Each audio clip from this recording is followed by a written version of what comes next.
El 5 de noviembre de 2005, los principales gobiernos latinoamericanos, reunidos en la Cuarta Cumbre de las Américas realizada en Mar del Plata, ponían un freno al intento de los Estados Unidos de crear el ALCA, un área de libre comercio en toda la región.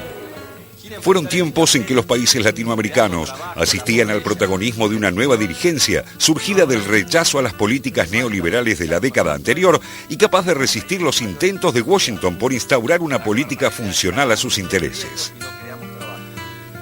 El inicio de aquella oleada, calificada de progresiva por sus adherentes y de populista por sus detractores, podría situarse con la elección de Hugo Chávez en 1998 en Venezuela, al que siguieron Lula da Silva en Brasil, Néstor Kirchner en Argentina, Rafael Correa en Ecuador y Evo Morales en Bolivia, entre otros gobernantes con proyectos políticos afines y procesos de integración regional a nivel político, económico, cultural y social.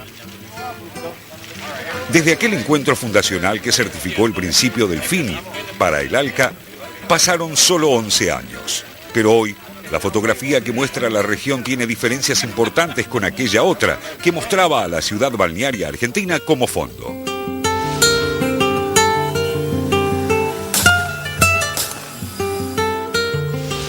La mayor parte de los países que impulsaron aquellos cambios está lejos de conservar hoy el mismo vigor.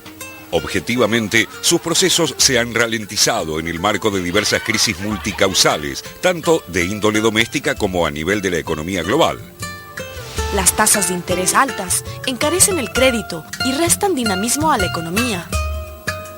Y en no pocos casos debieron ceder espacios y protagonismo a corrientes más liberales o conservadoras que se apresuraron a declamar el supuesto fin del ciclo progresista. Anhelo que en 5 años el Perú sea un país moderno, más justo, más equitativo y más solidario. Quizás el caso más emblemático sea el de Brasil. Nadie duda hoy de los avances sociales que propició el gobierno del PT. En 1999, el 35% de la población estaba por debajo de los índices de pobreza. En 2006, a 3 años de su asunción, la administración de Lula da Silva la había bajado al 26,9%. El descenso continuó en los años siguientes para ubicarse en el 16% en 2013, primer tramo de su sucesora Dilma Rousseff, con un crecimiento del 80% en el PBI. La confabulación de empresarios, directivos de la petrolera y políticos costó más de 2.000 millones de dólares en pérdidas a Petrobras de acuerdo con el balance de 2014. La corrupción generalizada de la clase dirigente, sin distinción entre oficialistas y opositores, terminó acorralando al proyecto del PT y creó las condiciones para el juicio político que desalojó a Dilma Rousseff de la presidencia. Con el fin de exigir la renuncia del presidente Nicolás Maduro, miles de opuestos al gobierno chavista marcharon bajo la bandera de la Mesa de la Unidad. Otro tanto podría decirse de Venezuela, donde la muerte de Hugo Chávez en marzo de 2013 dio paso al gobierno de Nicolás Maduro, un político con menos predicamento que su líder y que en los últimos años se ha visto hackeado por una enorme crisis económica y el constante avance de la oposición, que desde el legislativo promueve su remoción. El referendo revocatorio se hará este año. No hay razones técnicas ni jurídicas para que no sea así.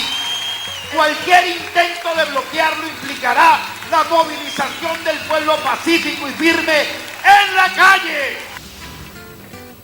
En Paraguay, la tormentosa salida de Fernando Lugo del poder, ocurrida tras un apresurado juicio político calificado de golpe institucional en junio de 2012, dio lugar a la llegada del liberal Federico Franco, a quien sucedió en 2013 el empresario Horacio Cartés, del Partido Colorado, a pesar de un descrédito que se remonta a la dictadura de Alfredo Stroessner.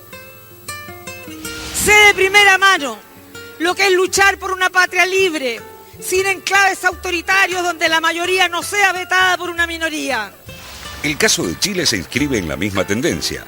Si bien actualmente tiene un gobierno que podría calificarse de progresista, la presidenta Michelle Bachelet afronta un rápido deterioro de su imagen que pasó del 84% de aprobación cuando dejó el poder al actual 15%, golpeada tanto por un estancamiento de la economía y los problemas de gestión, como por escándalos de corrupción que incluyen a su hijo Sebastián.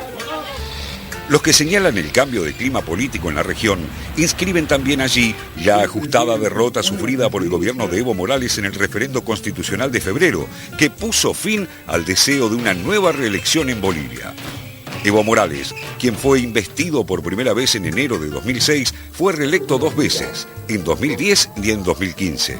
Su actual mandato expira el 22 de enero de 2020. Distinto es el caso de Rafael Correa en Ecuador, quien sobre finales de 2010 rechazó una sublevación policial considerada un intento de golpe. En diciembre pasado, la mayoría oficialista en el Congreso aprobó la enmienda constitucional que contempla la reelección presidencial ilimitada, pero con una cláusula que establece que el actual mandatario, asumido en enero de 2007 y reelegido en 2009 y 2013, no puede ser alcanzado por la modificación. Lo elemental para poder aspirar a cualquier dignidad popular es confiar en su propia patria. Propongo un pacto ético a la República. Vamos a ver quién es quién. El actual escenario muestra que a pesar de las diferencias de estilos y de sistemas políticos, los gobiernos latinoamericanos que en los últimos años levantaron las banderas del progresismo van perdiendo terreno frente a propuestas de corte liberal.